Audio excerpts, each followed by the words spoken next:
Alright, what is going on, folks? Wrestling Otaku back here on the one and only Wrestling Otaku channel, back here with this short video. It is now Sunday, November the 9th? Yeah, November the 9th of 2025. So I figured I'd go ahead and do a short video here while I'm out. Got to head into working a little bit here.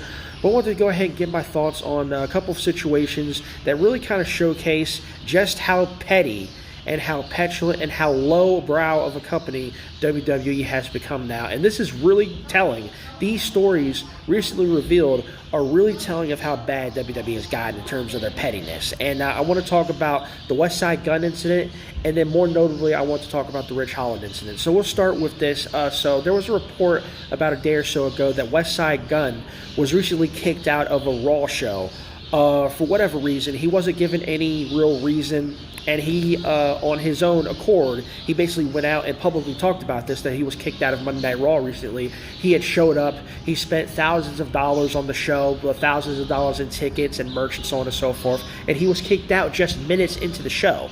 Minutes after the show started, he was removed from his seat and removed from the arena for no reason. Didn't really detail the reason or whatever. Westside Gunn went on a tangent on social media and basically expressed his, his surprise and his frustration in the fact that he was kicked out of a show that he invested so much money in, and so on and so forth, and he invested so much time and effort into his love of pro wrestling. He had posted previously about things in regard to pro wrestling and his history being a fan of wrestling, fan of WWE, and so on and so forth. And he basically stated that he would never do that again. He cut all ties with WWE after that, and it's really quite ridiculous, And WWE doesn't even give him a valid reason as to why they did it. I think I have a general inkling as to why. It's because they know that Westside Gunn was on an AEW show. That's why they did it. That's why they did it, and that's fucking pettiness. And then I want to talk about this Rich Holland situation. So basically, Rich Holland was recently released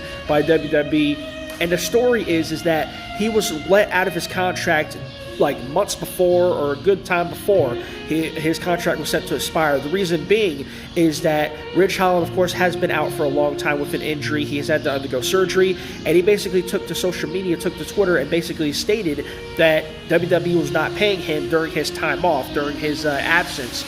And, they were taking care of, like, the surgery, things of that nature, but outside of that, they weren't paying him anything. And so he took to social media to voice his displeasure of that, and the WWE saw that and basically cut him as to make an example out of anybody who does the same. And lots of people have come out and publicly criticized WWE and showed support for Rich Holland. There's a GoFundMe and all that. So these two instances basically show why WWE is petty. Let's just be real. They are.